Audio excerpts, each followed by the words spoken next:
The stars burned cold beyond the viewport as Lieutenant Maya Brooks stood alone in the observation deck of the Earthship Valiant, drifting through uncharted space on a diplomatic mission that had already gone sideways 3 times since leaving. Mars Colonish rubbed her tired eyes and checked the chronometer again.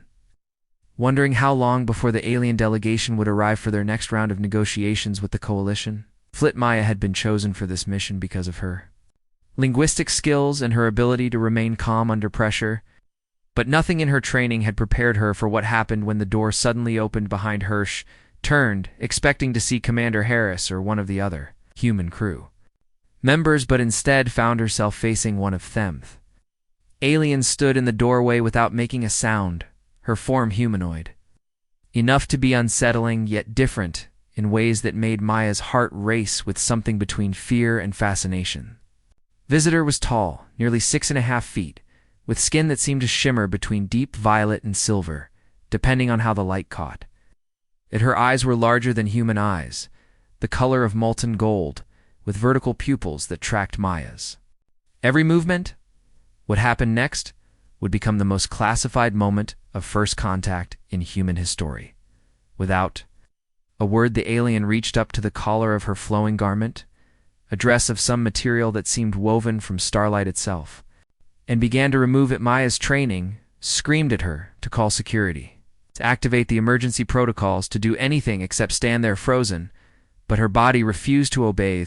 Dress fell away. It's like water sliding off glass, revealing a form that was simultaneously alien and achingly familiar, curves and angles that followed a different geometry than human proportions, yet somehow more perfect for Ith.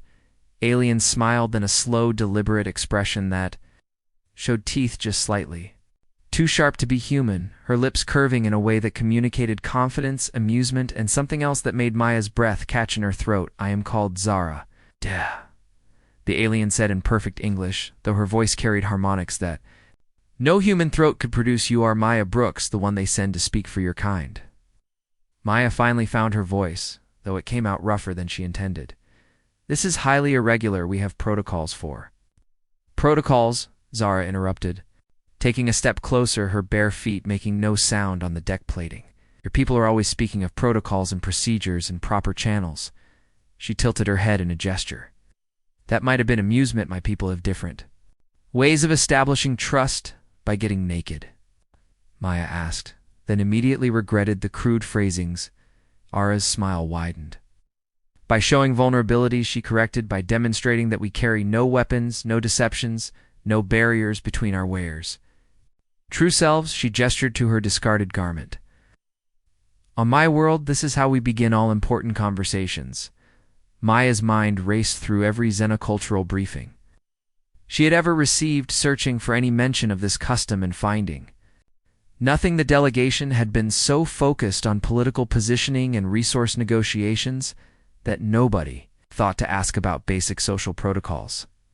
"I should call my commanding officer," Aza said, though.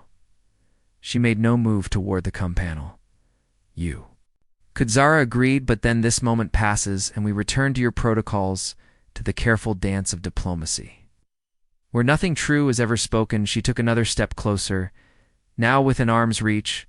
"Or you could choose to meet me as I am, and perhaps we find a different path forward." There were 1,000 reasons why Maya should have refused, 1,000 regulations being violated with every second that passed, but something in Zara's golden eyes held her transfixed. "Why me?" Maya asked. "Why not approach the Admiral or the diplomatic corps?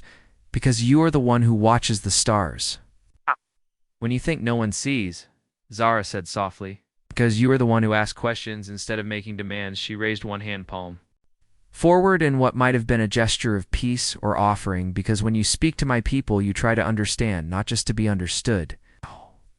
Maya felt something shift in her chest, a recognition of being truly seen in a way that went beyond mere observation. "What do you want from me?" she whispered. Zara's expression became serious, the playfulness fading into something more profound. "My people and yours stand at a threshold," she said. "Your leaders want our technology, our knowledge of the jump gates that connect the spiral arms." She paused, "but they do not understand that such gifts cannot be taken, only given freely between those who trust."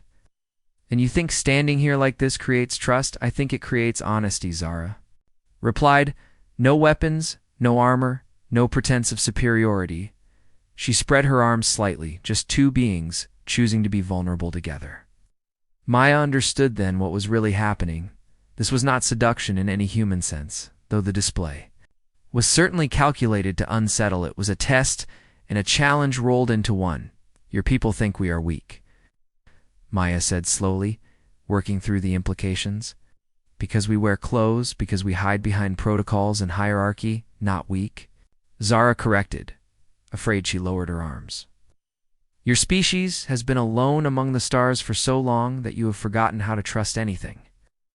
You cannot control or categorize or put behind barriers. The words stung because they were true. Maya had seen it in every meeting with the alien delegation, the way the human negotiators flinched at anything unfamiliar, the way they tried to force every interaction into comfortable patterns of dominance and submission, trade and treaty. What happens if I walk away right now, Maya asked. Then tomorrow we continue as before. Zara said simply, your admiral makes demands, my council refuses, and eventually we part ways with nothing gained. She smiled sadly, and humanity remains alone, not because you must, but because you choose to be. Maya made a decision that would change the course of human history. Though she did not know it at the time, reached up and began unfastening her uniform jacket. Zara's eyes widened slightly. The first sign of surprise. She had shown you understand what this means, probably not fully. Maya admitted as the jacket fell away, but I understand that you are offering something more valuable than technology. She pulled off her undershirt standing. In just her basic clothing, you are offering partnership. Yes. Zara breathed the word like a prayer. They stood there in the observation deck, to beings from worlds light years apart, choosing vulnerability over defense, truth over protocol, and in that moment something new was born. My people will be furious, Maya said with a slight laugh. There will be inquiries and disciplinary hearings and probably a psych evaluation. My council will be scandalized. Zara admitted to extend the hand. A fellowship to such a young species, one that has barely left its home system. She shook her head, but sometimes the boldest path is the right one. They talked, then really talked for the first time, without the weight of official positions and carefully scripted responses. Zara explained how her people, the Kayanara, navigated not just space, but the complex web of alliances and rivalries that spanned the galaxy. Maya spoke of Earth's struggles, of the wars that had nearly destroyed the homeworld, before humanity finally united to reach for the stars, of the desperation that drove their expansion and the fear that colored every first contact. We thought we were ready, Maya confessed.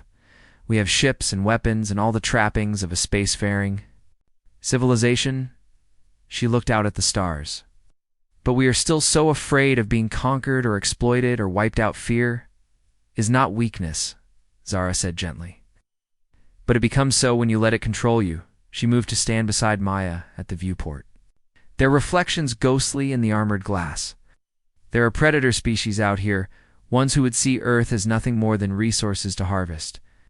She glanced at Maya, but there are also allies if you can learn to recognize them. And the Kayanara want to be allies? We want to see if it is possible? Zara corrected. Your species shows potential creativity, adaptability, resilience. She paused. But also rigidity and aggression, and a tendency to see threats everywhere. So this was a test, Maya said, feeling a flash of anger. All of this elaborate theater just to see how I would react, not theater, Zara said firmly. Truth. She met Maya's eyes. I stand before you exactly as I am, without pretense or protection. She touched her own chest over her heart. Among my people, this is sacred to be witnessed without barriers. The anger drained away as quickly as it had come. Maya understood that what seemed like manipulation from a human perspective was something entirely different to the Kayanara. I'm sorry, she said. I keep trying to interpret your actions through human cultural frameworks. I must constantly translate your people's behavior into Kayanara concepts. Zara agreed. The work of understanding is never finished, she smiled, but it begins with moments like this. They stood together in comfortable silence, watching the stars wheel past outside. Then Zara spoke again, her voice thoughtful. There is a story my people tell, she said, of the first Time we encountered another spacefaring species, she glanced at Maya. We nearly went to war because we could not understand each other's greeting rituals. What happened? A single individual on each side chose to step outside the protocols too. Risk everything for understanding. Zara's expression was distant remembering. One of them died in the attempt, killed by her own people for breaking sacred customs. Maya felt a chill, but the war was prevented. Yes, Zara sighed.